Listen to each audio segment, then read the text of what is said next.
बिस्मिल्लाहिर्रहमानिर्रहीम। अस्सलाम वालेकुम नाज़रीन, मैं हूँ फैयाज़ राजा और आप देख रहे हैं आपका अपना यूट्यूब चैनल। दोस्तों, पाकिस्तान तहरीक इंसाफ के पुरअमन मुजाहिरीन के खिलाफ डी चौक के जालिमाना ऑपरेशन के बाद मरियम नवाज और खुफिया हाथों के दरमियान राबतों की बाकायदा तस्दीक होगी। जी हाँ, मरियम नवाज इस जालिमाना ऑपरेशन के बाद इत्तलात हैं कि पिंडी पहुंची और उन्होंने कुछ अहम तरीन मुलाकातें की और इसके बाद पाकिस्तान तहरीक इंसाफ और इमरान खान को पाकिस्तान के सियासी माहौल से, सियासी सिनेरियो से माइनस करने के हवाले से, पाकिस्तान तहरीक इंसाफ को ख़त्म करने के हवाले से एक घटिया, झूठे और मजमूम प्रोपेगेंडे का आगाज़ उनकी जानिब से कर दिया गया। और इसी ज़मन में सोशल मीडिया पर एक बार फिर मरियम नवाज की एक वीडियो लीक हो गई, वीडियो वायरल होगी, जिसमें मौसूफा इक़्तिदार तक पहुंचने का आसान फार्मूला समझा रही हैं। हैरान कुन तौर पर मरियम नवाज ने इस दौरान जो अहदाफ हासिल करने की कोशिश की इस ऑपरेशन के बाद, और इससे जुड़ी जो उनकी ख्वाहिशात थी, और उस पर पाकिस्तानी इस्टेब्लिशमेंट के तर्जुमान का एक बयान भी आ गया जो कि मरियम नवाज की इस कार्रवाई पर मोहर तस्दीक सब्त कर रहा है। और इसी दौरान खैबर पख्तूनख्वा के मुंतखब वज़ीर आला पाकिस्तान तहरीक इंसाफ के रहनुमा और पाकिस्तानी इस्टेब्लिशमेंट और इमरान खान के दरमियान वाहिद बराह रास्त राब्ता समझे जाने वाले अली अमीन गंडापुर की जानिब से चुंतखब वज़ीर आज़म शहबाज शरीफ को लिखा गया एक ख़त भी मंजर आम पर आ गया, जो कि मरियम नवाज की इन मुलाकातों के बाद पैदा होने वाली तमाम तर सूरत हाल वाज़े कर रहा है। और खैबर पख्तूनख्वा के अंदर पाकिस्तान तहरीक इंसाफ का बेस कैंप है, ये बात अच्छी तरह से सब जानते हैं। जैसे बज़ाहिर ये कहा जाता है कि सिंध पीपल्स पार्टी का बेस कैंप है या पंजाब नून लीग का बेस कैंप है, उसी तरह से खैबर पख्तूनख्वा पाकिस्तान तहरीक इंसाफ का पॉलिटिकल बेस कैंप है। वहीं सबसे पहले पाकिस्तान तहरीक इंसाफ को नुक्ता अरूज मिला पॉलिटिकली, उसी सूबे के अंदर पाकिस्तान तहरीक इंसाफ ने पहली मर्तबा हुकूमत बनाई और उसी सूबे के अंदर वाहिद पाकिस्तान की तारीख के अंदर पाकिस्तान तहरीक इंसाफ मुसलसल तीसरी मर्तबा हुकूमत बना रही है, जो कि इससे पहले माजी में पख्तून सूबे की रवायात के अंदर शामिल नहीं। हर मर्तबा मैंडेट एक नई पॉलिटिकल कुव्वत के पास आता था। यह है वो तमाम तर सूरत हाल कि जिसके बाद पख्तूनों, पाकिस्तान तहरीक इंसाफ और खैबर पख्तूनख्वा के खिलाफ एक घटिया, मजमूम और बेबुनियाद प्रोपेगेंडे का आगाज कर दिया गया है। बज़ाहिर मरियम नवाज साहबा का ये दौरा CMH का दौरा था, जहां उन्होंने मुबैना तौर पर इस ऑपरेशन के दौरान जख्मी होने वाले एहलकारों की अयादत की थी। लेकिन इस दौरान जो मुलाकातें उनकी, जिनकी तस्दीक हुई बाखबर हलकों की जानिब से, उसके बाद उनका पाकिस्तान तहरीक इंसाफ के खिलाफ जहर उगलना बेशुमार अहम तरीन चीज़ों की जानिब इशारा कर रहा है। सबसे पहले जनाब हम आपके सामने रखेंगे अली अमीन गंडापुर साहब की जानिब से इस्लामाबाद में जो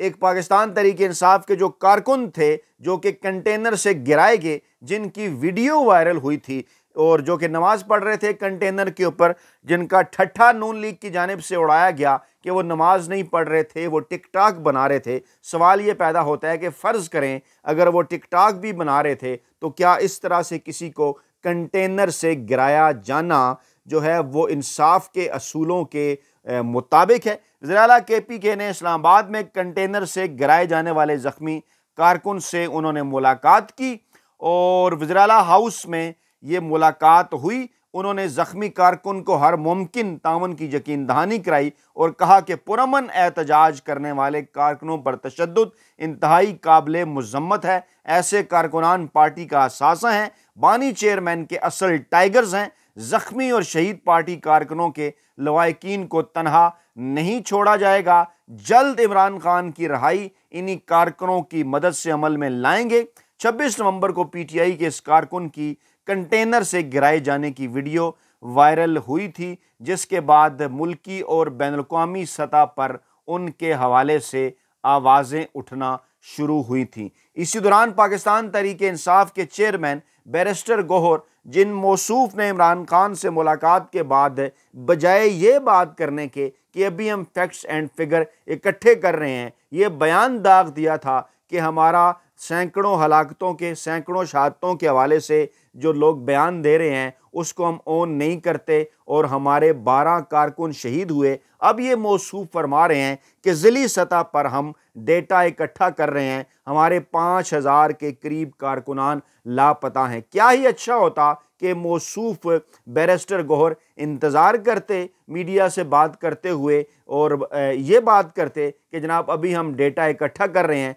तफसीलात आने पर आपको बताएंगे। और फिल वक्त हमारे पास जो मालूमात हैं उनके मुताबिक 12 कारकुनान हमारे शहीद हुए हैं। इनकी तादाद ज़्यादा भी हो सकती है क्योंकि यही दावा किया जा रहा है। इस दौरान बैनुल-अक़वामी मीडिया की जानिब से पाकिस्तान तहरीक-ए-इंसाफ के शहीद होने वाले, ज़ख्मी होने वाले, गिरफ्तार होने वाले और लापता होने वाले जो कारकुनान हैं उनके अहले खाना से बातचीत का सिलसिला शुरू कर दिया गया है। अल जज़ीरा हो या BBC हो या वॉइस ऑफ अमेरिका हो, उनकी जानिब से इस किस्म की खबरें सामने आ रही हैं जो कि हैरान कुन तौर पर पाकिस्तान तहरीक-ए-इंसाफ के कई रहनुमाओं के दावों की तस्दीक करती हैं, जिसका इशारा इमरान खान के उस बयान में भी किया गया जो कि अडयाला जेल से आखिरी बयान इमरान खान ने मीडिया से गुफ्तगू के बाद उनके ट्विटर एक्स अकाउंट की जानिब से जारी किया गया, जिसमें इमरान खान ने यह कहा कि इस पुरअमन एहतजाज के दौरान पाकिस्तान तहरीक-ए-इंसाफ के दर्जनों कारकुनान को शहीद किया गया।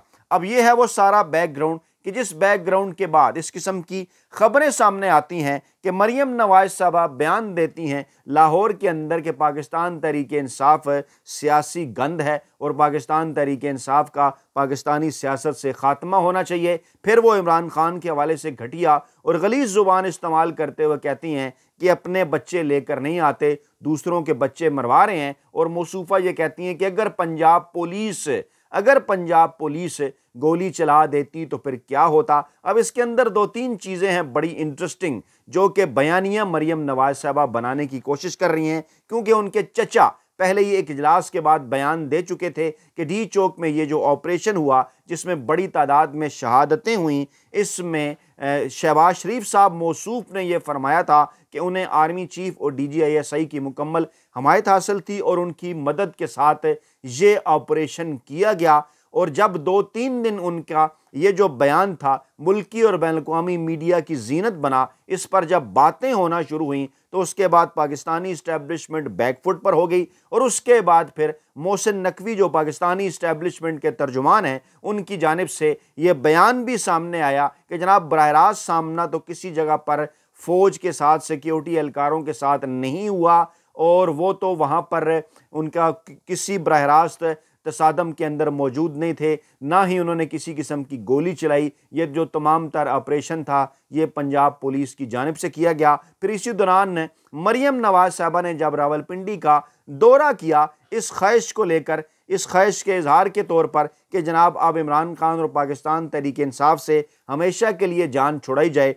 तो आगे से उन्हें फिर ये बयानिया भी थमाया गया कि आप फिर पहले ये बात करें कि इस ऑपरेशन के अंदर तमाम तर किरदार पंजाब पुलिस का था और ये भी साबित करने की कोशिश करें कि जनाब इसके अंदर पाकिस्तान तहरीक-ए-इंसाफ के किसी कारकुन की कोई लाश नहीं गिरी और जो अमवात हुई हैं वो सिर्फ सिक्योरिटी फोर्सेस की हैं। और मरियम नवाज साहबा ने यही बयानिया पाकिस्तानी TV चैनल्स, मीडिया और अखबारात के ऊपर बेचना शुरू कर दिया। लेकिन इसी दौरान वो जो कहते हैं ना कि आप फंस भी जाया करते हैं, जो फैसल वावड़ा साहब हैं जो पाकिस्तानी इस्टेब्लिशमेंट के खुद साख्ता और गैर सरकारी तर्जुमान हैं, उनसे जब ये कहा गया, उनसे जब ये पूछा गया कि मरियम नवाज साहबा तो पाकिस्तान तहरीक-ए-इंसाफ को सियासी गंद कहकर उनसे जान छुड़ाने की बात कर रही हैं, आप इसके ऊपर क्या बात करते हैं, तो उन्होंने बड़ा हैरान कुन जवाब दिया, जिसमें उन्होंने कहा कि अगर पाकिस्तान के हालात बेहतर करने हैं तो 2 तलाक़ें ज़रूरी हैं। पहली तलाक सिस्टम को नून लीग को देना होगी। इससे पहले कि हम दूसरी तलाक के मुतल्लिक उनके बयान की जानिब बढ़ें, जिनकी उनसे वजाहत भी तलब की गई, क्योंकि उन्होंने कहा था कि दूसरी तलाक इमरान खान ने देनी है और समझा यह गया था कि शायद वो बुशरा बीबी की जानिब इशारा कर रहे हैं और तासुर भी यही था। हकीकत भी यही थी। बाद में अगरचे वो बात बदल गए और उन्होंने कहा मैं इमरान खान की जानिब से सियासी तलाक का जिक्र कर रहा हूँ। बात अगर करें सिस्टम की जानिब से नून लीग को तलाक देने के मामले की, तो उनकी इस बात को बड़े हैरत अंगेज अंदाज में लिया गया। पाकिस्तानी मीडिया के बड़े बड़े एंकर्स, बड़े एंकरों, वेले कालमनिगारों और मुलाजम साफ़ियों की जानिब से, और एक शोर मच गया और यह कहा गया कि क्या पाकिस्तानी इस्टेब्लिशमेंट और नून लीग के दरमियान किसी किस्म की कोई अलहदगी होने वाली है, क्योंकि इस फड्डे का आगाज़ तो उसी दिन हो गया था जब शहबाज शरीफ ने यह बात की थी कि जनाब ये जो ऑपरेशन हुआ, जिसके नतीजे में कहीं 6, कहीं 8, कहीं 10, कहीं 12, कहीं दर्जनों, कहीं 100 से ज़ायद, कहीं 278 और कहीं सैकड़ों हलाकतों, शहादतों की बात की जा रही है। इसके पीछे असल में पाकिस्तानी इस्टेब्लिशमेंट और खुफिया एजेंसी थी बकौल शहबाज शरीफ साहब के, जिस पर फिर एक रद्द अमल आया मोहसिन नकवी जो इस्टेब्लिशमेंट के तर्जुमान हैं उनकी जानिब से। तो कहा यह जाने लगा कि क्या ये इस फड्डे का आगाज़ है, क्योंकि इमरान खान की जानिब से ये बात वाज़ेह कर दी गई थी कि हम इस मामले को नहीं छोड़ेंगे यहीं पर, हम इस मामले को आलमी अदालत इंसाफ में लेकर जाएंगे, हम इस मामले को अक़वाम मुत्तहिदा में लेकर जाएंगे। और अब ये मामला रुकता नज़र नहीं आ रहा। इंसानी हकूक़ कमीशन मुल्की हो या बैनुल अक़वामी, एमनेस्टी इंटरनेशनल जो है वो भी कई मामलात के ऊपर इस वक्त बात कर रहा है। आलमी सतह के ऊपर भी इस हवाले से आवाज़ें उठना शुरू हो गई। बैनुल अक़वामी मीडिया भी शहादतों को रिपोर्ट कर रहा है। तो अब सूरत हाल ये है कि सब इस मामले से जान छुड़ाना चाहते हैं, क्योंकि 9 मई का जो मामला था वो तो रह गया पीछे। अब इस वक्त 26 नवंबर ही डिस्कस हो रहा है, जिसे ख्वाजा आसिफ और अता तारर जैसे जो बालस्तियाँ हैं वो जनाब लिंक करते हैं कि ये 9 मई, एक और 9 मई पाकिस्तान तहरीक इंसाफ ने बर्पा किया। हालांकि वो 9 मई भी पाकिस्तान तहरीक इंसाफ के ख़िलाफ़ था और ये 26 नवंबर भी पाकिस्तान तहरीक इंसाफ के ख़िलाफ़ है। और इसकी आड़ लेकर एक ताज़ा तरीन ज़ालमाना ऑपरेशन इस्लामाबाद, इससे मुल्का कई दीगर अजला और खैबर पख्तूनख्वा के भी चंद अजला जो कि मुत्तसिल हैं इस्लामाबाद और पंजाब के साथ, वहाँ पर शुरू किए जाने की इत्तलात हैं। जिसके बाद अली अमीन गंडापुर साहब की जानिब से एक ख़त भी लिखा गया है चुंतखब वज़ीर-ए-आज़म शहबाज शरीफ साहब को, जिसमें जो है वो मुतालबा किया गया है उनसे कि जनाब फौरी तौर पर जो है वो पख्तूनों के ख़िलाफ़ ये जो आप ऑपरेशन कर रहे हैं, ये जो गैर कानूनी गिरफ्तारियां कर रहे हैं, इसको बंद करें, फौरी रिहाई करें उनकी। और ये ख़त जनाब मंजर आम पर आता है 24 नवंबर के एहतजाज के बाद, क्योंकि KPK से ताल्लुक़ रखने वाले अफराद को इस्लामाबाद के अंदर दीगर जगहों पर गिरफ्तार किया जा रहा है। अपने ख़त में अली अमीन गंडापुर लिखते हैं कि D चौक एहतजाज के बाद इस्लामाबाद में खैबर पख्तूनख्वा से ताल्लुक़ रखने वाले मजदूर तबके को बतौर ख़ास निशाना बनाया जा रहा है और खैबर पख्तूनख्वा के शहरियों के साथ ऐसा रवैया रखना बुनियादी इंसानी हकूक़ की खिलाफ वर्जी है। और इस्लामाबाद में गैर कानूनी गिरफ्तार जो खैबर पख्तूनख्वा के शहरी हैं उनको फिलफौर रिहा किया जाए। ऐसा ना किया गया तो इसके दूर रस असरात मुरतब होंगे। माजी में भी इसी किस्म की गलतियां नून लीग की हुकूमत पंजाबी इज़म के नाम पर पहले भी कर चुकी, अब भी यही काम किया जा रहा है। इस वक्त अगर देखा जाए तो क्यों ये सब कुछ किया जा रहा है, ताकि खैबर पख्तूनख्वा के पख्तूनों को बैकफुट के ऊपर ले जाया जाए। चारों सूबों के अंदर अगर आप सूरत हाल देखें तो बलूचिस्तान के अंदर पीपल्स पार्टी की एक मुनाफिकाना पॉलिसी, बज़ाहिर यहाँ पर वो सियासी दुकान KPK में अपनी चमकाती है, फैसल करीम कुंडी साहब के ज़रिए वहाँ पर पेश होते हैं बलूचिस्तान के अंदर पाकिस्तान तहरीक इंसाफ के ख़िलाफ़ करारदादें लाने में कि इन पर पाबंदी लगाए। इसी तरह से सिंध के अंदर बुनियादी इंसानी हकूक़ की खिलाफ वर्जियाँ पाकिस्तान तहरीक इंसाफ के सियासी कारकुनों के ख़िलाफ़ करते हैं, उनकी बेजा गिरफ्तारियाँ करते हैं जब भी वो किसी किस्म के पुरअमन मुज़ाहरे की जानिब बढ़ते हैं। पंजाब की अगर सूरत हाल देखें तो यहाँ पर इंतहाई ज़ालमाना ऑपरेशन पाकिस्तान तहरीक इंसाफ के सियासी कारकुनान आम आवाम के ख़िलाफ़ गुज़श्ता 2-2.5 बरसों से मरियम नवाज़, हमजा शहबाज,